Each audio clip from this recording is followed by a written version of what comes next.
Avec regret, on croyait l'affaire classée, l'espoir définitivement anéanti. Les maillots floqués du numéro 25 pouvaient être remisés au placard. Adrien Rabiot, exclu de l'OM après une bagarre violente dans les vestiaires la semaine dernière, semblait déjà rangé dans les cartons de l'histoire marseillaise.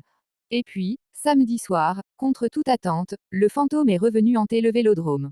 Un entraîneur qui pardonne. Installé en conférence de presse après une victoire aussi large que laborieuse, 5-2 face au Paris FC, Roberto de Zerbi, t-shirt noir et regard sombre, a surpris son auditoire.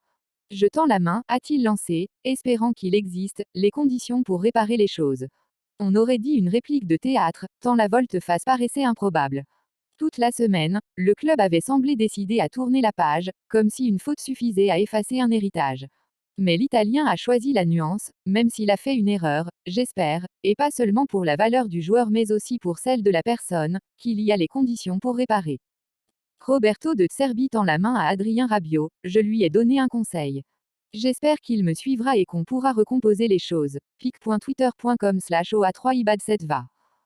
RMC Sport, @RMC Sport, Auguste 23, 2025. Il a ensuite insisté sur ce qui ressemble à un credo personnel, je ne suis pas la personne qui ferme les portes, à personne, je tends la main à tout le monde. Si je peux lire la suite.